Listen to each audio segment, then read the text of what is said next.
Secara umumnya, negara dan bangsa merupakan dua perkataan yang dicantumkan membentuk frasa negara bangsa. Proses pembinaan negara bangsa ini dapat diwujudkan menerusi kesepakatan dan perhubungan terbuka antara pihak-pihak yang terlibat demi mencapai kesempurnaan perpaduan bangsa, agama, kepercayaan dan latar belakang kehidupan. Pada tahun 1991, Tun Dr. Mahathir Mohamad telah mengatur strategi demi meraih negara bangsa di Malaysia. Justru beliau memperkenalkan wawasan 2020 bagi memperjelaskan matlamat negara bangsa di Malaysia mengikut acuan sendiri.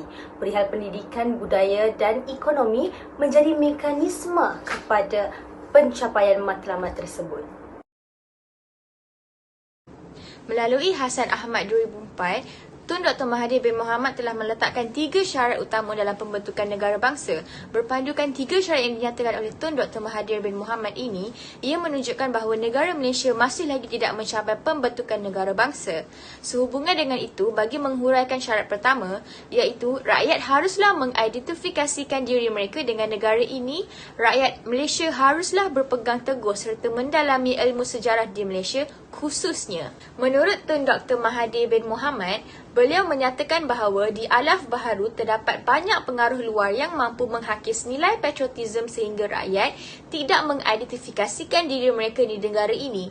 Syarat kedua yang dinyatakan oleh Tun Dr. Mahathir bin Mohamad yang menunjukkan bahawa rakyat Malaysia masih lagi tidak mencapai pembentukan negara bangsa adalah rakyat hendaklah bertutur dalam bahasa kebangsaan. Umum mengetahui bahasa kebangsaan untuk negara Malaysia adalah bahasa Melayu, sebagaimana yang telah ditegaskan oleh Tun Dr. Mahathir bin Mohamad di dalam akhbar berita harian. Bahasa yang perlu digunakan untuk urusan kerajaan adalah bahasa Melayu sebagaimana dinyatakan oleh perlembagaan. Syarat yang terakhir adalah dengan mendukung perlembagaan yang mengandungi kontrak sosial dalam usaha menyatu padukan rakyat Malaysia. Menurut Zulhelmi Paidi dan Rohani Abdul Ghani, mereka menggariskan bahawa dalam proses modernisasi ini, setiap negara haruslah mengalami 3 tahap perkembangan dalam proses pembinaan negara bangsa, iaitu yang pertama, pembentukan kuasa pusat di mana ia merujuk kepada usaha penguatkuasakan kewibawaan awam kepada seluruh negara. Yang kedua, pembentukan negara yang bertujuan memupuk perasaan kasih sayang, patriotisme dan semangat kesetiaan dalam kalangan rakyat. Dan yang terakhir adalah pembangunan negara bangsa, iaitu merujuk kepada menggerakkan seluruh sumber manusia dan material bagi mencapai kemajuan dan perpaduan. Faktor utama yang menjadi pemangkin kepada sesebuah negara bangsa adalah dengan melalui sifat patriotisme. Patriotisme juga adalah kesetiaan teragung oleh rakyat yang bersedia berkorban nyawa untuk tanah air yang dicintainya. Sebagai contoh, sambutan Hari Malaysia yang menjadi acara tahunan secara meriah sememangnya mendorong kepada perpaduan yang teguh dan utuh. Dengan adanya nilai patriotisme, rakyat yang berbilang bangsa akan menjadi kuat dan bersepakat. Faktor kedua yang menjadi pemangkin kepada sesebuah negara bangsa adalah integrasi. Aktiviti integrasi adalah bermatlamat menghilangkan nilai perkauman, kenegerian atau apa sahaja fahaman kebangsaan sempit yang boleh mengancam semua pihak yang berada di dalamnya. Sebagai contoh, tanpa nilai integrasi, ia akan mendorong kepada ketidaksefahaman dan perbalahan secara fizikal ataupun di platform media sosial secara terbuka yang akan meninggalkan imej yang buruk kepada negara. Faktor terakhir untuk menjadi pemangkin negara bangsa adalah melalui demokrasi. Secara umumnya, demokrasi dimaksudkan sebagai daripada rakyat, untuk rakyat, kepada rakyat, yang menunjukkan peranan demokrasi itu sendiri sebagai satu alat untuk mewujudkan keutuhan pentadbiran yang direstui dan dipersetujui oleh rakyat secara keseluruhannya. Terdapat beberapa kesan pembentukan negara bangsa kepada individu, masyarakat dan negara yang harus digariskan. Pembentukan bangsa Malaysia memberi impak positif pada individu dengan membantu membina nilai-nilai murni, khususnya adab sopan yang kukuh dalam diri seseorang individu. Menurut Wan Muhammad Zahid 1998, nilai-nilai murni dapat difahami sebagai kriteria atau ukuran dalam membentuk kehidupan semua penganut agama untuk menjadi baik dan berakhlak mulia. Ini akan membantu seorang individu untuk mengawal tingkah laku, sikap dan pertuturan apabila bersosial bersama masyarakat. Rakyat di Malaysia sepertinya akan memperkasakan nilai adab sopan di antara satu sama lain, termasuk kepada pemimpin dan terhadap sejarah pembentukan Malaysia.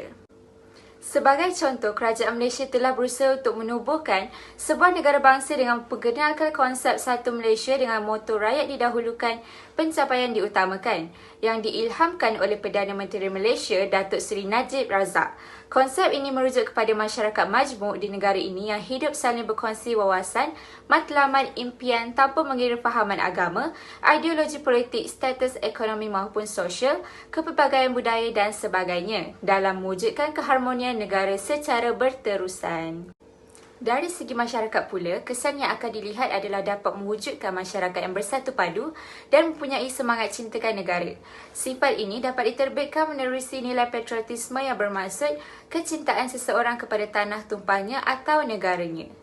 Pembinaan negara bangsa dapat memupuk perpaduan dalam kalangan rakyat dan masyarakat majmuk kita ini. Hal ini kerana perkongsian identiti dan nilai-nilai yang ditetapkan dalam kehidupan seharian kita akan mewujudkan titik kesefahaman dan kesamaan antara rakyat.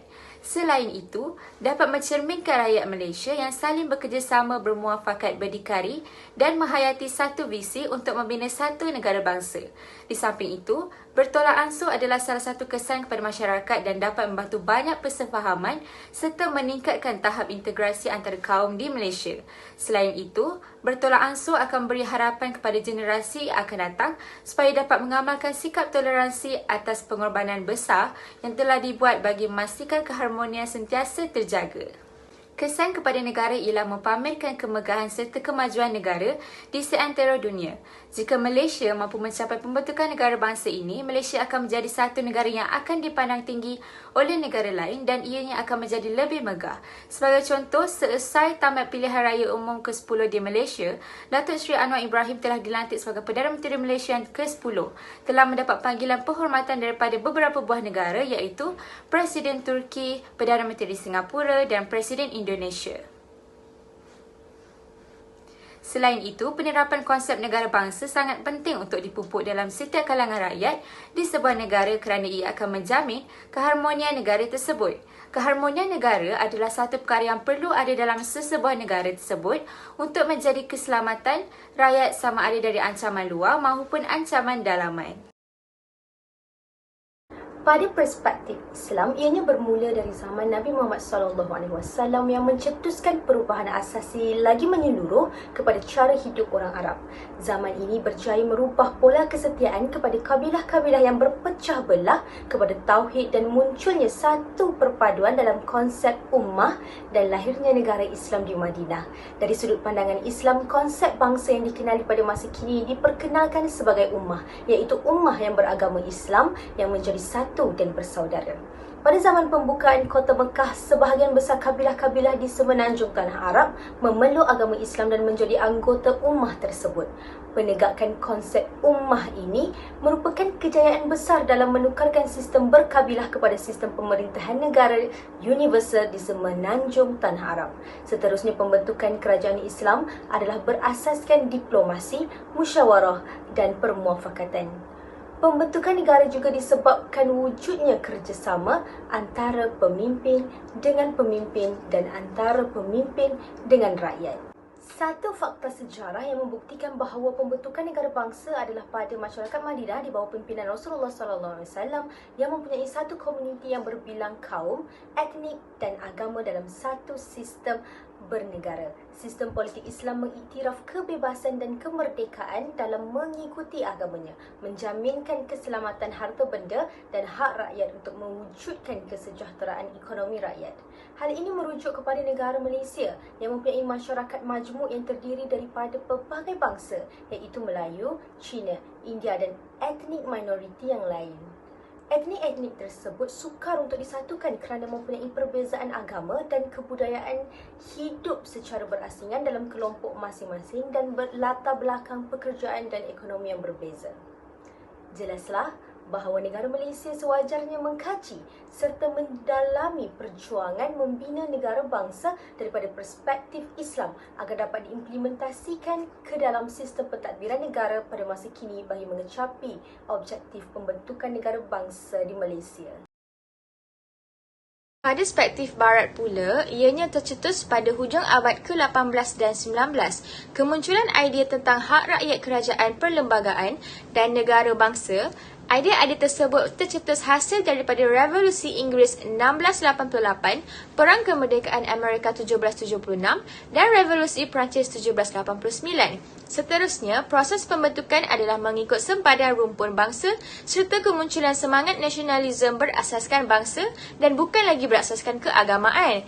Kebangkitan semangat nasionalisme telah mengancam Empayar Austria, Rusia dan Turki kerana mempunyai penduduk yang berbilang bangsa. Seterusnya, persidangan damai Paris mencapai satu kesepakatan melalui Deklarasi 14 Perkara Woodrow Wilson. Deklarasi tersebut mencadangkan dua prinsip, iaitu penentuan nasib negara oleh rakyat sendiri dan sepadan negara berasaskan bangsa. Oleh itu, munculnya 7 negara bangsa yang baru di Eropah, di antaranya adalah Finland, Poland, Estonia dan lain-lain. Pada latar belakang negara Itali pula, terbahagi kepada beberapa buah wilayah. Banyak wilayahnya dikuasai oleh Austria seperti Venesia dan Lombardy. Count Camillo Benso berusaha menyatukan wilayah dan menghalau keluar orang Austria dari Itali. Beliau menggunakan amalan realpolitik dan menyanjung tinggi pemerintahan monarki. Beliau juga bekerjasama dengan Napoleon menentang Austria dan meraih kejayaan. Seterusnya, melalui satu penyatuan suara, Count Camillo Benso di Cavour mendapat sokongan majoriti rakyat dan wilayah Veneto diserah kembali kepada Itali. Oleh itu, Perancis mengundurkan tenteranya dari Rom dan Camillo berjaya menyatukan Itali serta Rom. Penyatuan ini telah membentuk negara bangsa Itali yang merdeka. Terdapat 4 aspek utama dalam pembentukan negara dan bangsa. Aspek-aspek tersebut meliputi negara, kerajaan, perlembagaan dan bangsa. Negara merujuk kepada wilayah yang mempunyai penduduk, sempadan dan pemerintahan yang berwibawa.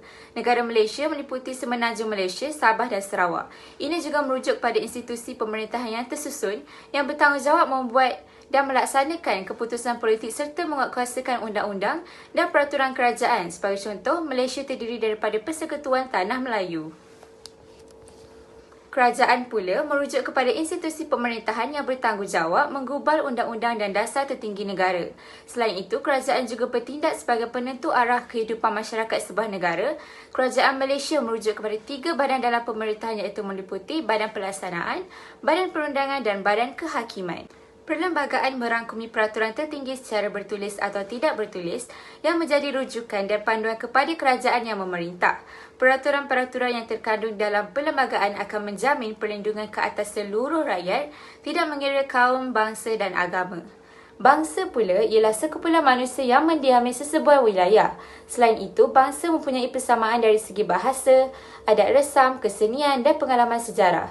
Idea bangsa digunakan untuk melahirkan perasaan bersatu padu dalam kalangan masyarakat yang berbilang kaum. Sebagai contoh, di Malaysia yang terdapat pelbagai kaum seperti Melayu, Cina, India dan sebagainya mempunyai semangat bersatu padu sehingga boleh hidup aman dalam sebuah negara. Seperti yang kita tahu, usaha membina negara bangsa bukanlah sesuatu yang mudah. Pelbagai cabaran yang dihadapi dan perlu ditangani bagi membina sesebuah negara bangsa yang sistematik dan harmoni. Terdapat pelbagai faktor tidak tercapainya pembentukan negara Malaysia. Faktor yang pertama adalah dari segi pendidikan. Isu utama yang digariskan adalah berkaitan bahasa. Kebelakangan ini, bahasa ibunda dalam kaum masing-masing semakin pudar penggunaannya. Sebagai contoh, bahasa Melayu, Iban, Dusun dan Kadazan. Ini kerana mereka menginginkan satu bahasa sahaja yang ingin dilambangkan untuk satu bangsa. Bahasa penting untuk kehidupan bermasyarakat, untuk berinteraksi dan berkomunikasi bagi mengeratkan persahabatan dan persaudaraan. Bagi negara Turki, pendidikan merupakan salah satu perkara yang difokuskan oleh mereka. Terdapat banyak sekolah peringkat rendah dan menengah serta institusi pendidikan tinggi dibina untuk mencapai matlamat perpaduan dan kemajuan. Pada awal abad ke-20, idea-idea seperti nasionalisme dan sekularisme dapat menyerap secara beransur-ansur dalam kehidupan masyarakat Turki. Ideologi yang berada dalam pemikiran golongan terpelajar Islam di Turki membawa kepada keruntuhan Empayar Turki Ottomania dan penumbuhan negara bangsa Turki. Jadi, melalui kejayaan yang dicapai oleh Turki dari aspek pendidikan ini, ia boleh dijadikan panduan kepada Malaysia untuk menambah baik perkara yang menyebabkan negara bangsa Malaysia tidak tercapai. Seterusnya, dari segi budaya pula, pemahaman identiti bangsa amat perlu dalam usaha mengukuhkan lagi hubungan etnik. Hal ini kerana masih ramai di kalangan masyarakat kita tidak memahami identiti dan budaya masyarakat sekitarnya. Ketidakfahaman tersebut akhirnya menimbulkan sikap prejudis, prasangka, stereotip dan akhirnya membawa kepada diskriminasi sosial. Sebagai contoh, negara Korea, mereka mewujudkan identiti budaya baharu dengan menonjolkan tradisi budaya tertentu. Budaya Korea memiliki keunikan tersendiri sehingga berhasil merebut tempat di pasar Asia Tenggara dengan cepat. Identiti kebudayaan nasional lebih diutamakan semasa pentadbiran Chun Do-hwan pada tahun 1980 hingga 1988. Beliau telah merangka dua rancangan iaitu Rancangan Baru Pembangunan Budaya 1981 dan Rancangan 5 tahun ke-6 untuk Pembangunan Ekonomi dan Sosial 1986. Objektif kedua rancangan ini adalah mewujudkan identiti budaya, mempromosikan keunggulan seni atau sastra, meningkatkan kesejahteraan budaya, mempromosi kebudayaan wilayah dan memperluas program pertukaran budaya dengan negara luar. Pemerintah Korea telah menekankan bahawa pengamalan rohani dalam kebudayaan adalah perlu untuk mengatasi kesan negatif materialisme dan komunalisme. Jadi, jelaslah bahawa kejayaan dalam pembentukan negara bangsa di Korea dari segi budaya ini dapat memberi manfaat dan panduan kepada Malaysia untuk mengukuhkan lagi budaya di dalam negara. Akhir sekali, faktor yang ketiga adalah dari segi ekonomi. Penghayatan masyarakat Malaysia tentang wawasan 2020, khususnya 9 cabaran juga masih belum dikukuhkan lagi. Generasi muda perlu didedahkan mengenai pentingnya memahami dan menghayati 9 cabaran wawasan 2020. Cabaran ini perlu digalas semua pihak dengan penuh komited kerana kesan daripada arus globalisasi dan perkembangan dalam bidang teknologi maklumat dan komunikasi ICT boleh mendedahkan rakyat dengan pelbagai budaya baru yang ada antaranya tidak sesuai dengan budaya ketimuran kita. Bagi negara Turki, dari segi ekonomi, mereka membangunkan teknologi menerusi komunikasi dan pengangkutan. Bagi menghadapi era pemodenan khususnya perkembangan teknologi, Sultan Turki Ottomania memfokuskan bidang komunikasi dan pengangkutan. Kemudahan sistem telegraf disediakan di seluruh negara, sedangkan ketika itu, sebahagian daripada negara Eropah masih belum menyediakan kemudahan tersebut. Stesen-stesen telegraf pula telah dibina di seluruh bandar di Turki dan wilayah penguasaan serta bandar-bandar lain seperti Mekah, Madinah, Damsyik, Tripoli Barat dan India. Sistem telegraf ini dapat menyampaikan maklumat dalam bidang pentadbiran ekonomi dan politik dengan lebih cepat serta memberi faedah kepada perkembangan ekonomi dan politik di seluruh Empire Turki. Jadi, jelaslah bahawa kejayaan dalam pembentukan negara bangsa di Turki dari segi ekonomi ini dapat memberi manfaat dan panduan kepada Malaysia untuk mengukuhkan lagi ekonomi di dalam negara. Terdapat beberapa kesan yang dihadapi daripada permasalahan yang berlaku dalam pembentukan negara bangsa. Pertama sekali, dari segi pendidikan akan menyebabkan generasi hari ini kurang produktif kerana kurang menerima cabaran khususnya dalam bidang intelektual dan kemahiran. Bidang intelektual dan kemahiran merupakan bidang yang sangat penting yang akan dapat membantu negara pada masa akan datang. Peranan ibu bapa, guru dan kerajaan penting dalam memastikan wujudnya generasi berwawasan. Maka sebuah inisiatif perlu dilaksanakan secara meluas menerusi kempen anak muda sebagai platform untuk generasi muda menggilak bakat dari segi intelektual dan juga kemahiran. Seterusnya dari segi budaya pula, kesan yang akan didapati adalah generasi pada hari ini kurang menghayati serta memperkasakan ilmu budaya di negara Malaysia. Malaysia merupakan sebuah negara yang mempunyai kepelbagaian etnik, agama dan budaya. Penerapan nilai Islam dalam pentadbiran dilihat sebagai penyumbang kepada dalam kepelbagaian budaya di Malaysia. Mereka kurang dididik untuk menghargai budaya sendiri dan lebih mendorong ke arah budaya luar. Setiap individu haruslah melihat aspek adat dan budaya yang mencerminkan identiti tiga kaum utama di Malaysia iaitu Melayu, Cina dan India. Maka, inisiatif perlu diambil dengan cara memperluaskan budaya ilmu menerusi platform sosial media agar generasi hari ini memberi tumpuan tentang budaya, etnik dan agama. Akhir sekali, kesannya adalah dari segi ekonomi, iaitu kurang kemajuan dari segi infrastruktur awam. Berpandukan portal rasmi Unit Perancang Ekonomi Jabatan Perdana Menteri, salah satu objektif strategi pembangunan infrastruktur dan utiliti adalah untuk menekankan perancangan bersepadu jangka panjang dan pelaksanaan projek-projek yang tersusun. Namun, usaha ini dilaksanakan secara terhad. Implikasinya, kurang peluang pekerjaan khususnya kepada penduduk luar bandar. Selain itu, kegiatan pertanian yang sepatutnya menjadi sumber kegiatan ekonomi di luar bandar juga kurang membuahkan hasil. Hal ini kerana penggunaan teknologi yang lama mengakibatkan kegiatan pertanian ini mendapat pendapatan yang baik sekaligus gagal menarik minat anak muda untuk menyertainya. Maka inisiatif perlu diambil dengan cara meningkatkan produktiviti seluruh rakyat Malaysia. Pembentukan negara bangsa memerlukan peranan dan usaha berterusan yang melibatkan setiap individu dan juga jentera-jentera kerajaan di negara ini. Pemahaman, penghayatan serta pengaplikasian proses pembentukan negara bangsa perlu digariskan dan diberi penekanan secara menyeluruh. Segala ancaman yang mendorong kepada keretakan, kemusnahan dan kehancuran perpaduan sewajarnya ditangkis dengan komited. Justru, mekanisme berbentuk pendidikan, budaya dan ekonomi harus diperkasakan dengan jayanya serta menjadikannya sebagai batu loncatan kemajuan sesebuah negara. Tegasnya, cadangan pertama bagi mendapani segala cabaran pembentukan negara bangsa di Malaysia adalah menerusi pemerkasaan penggunaan bahasa Melayu sebagai bahasa kebangsaan oleh seluruh rakyat Malaysia dalam semua keadaan sama ada sektor awam maupun swasta bagi mempertingkatkan sistem bahasa berasaskan kepada kepelbagaian bangsa dan agama.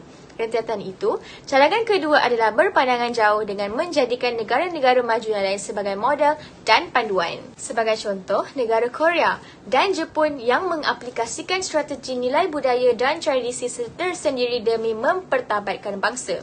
Konklusinya, impian negara Malaysia untuk mencapai pembentukan negara bangsa pasti akan dikecapi suatu hari nanti dengan itizam dan semangat yang jitu daripada semua pihak.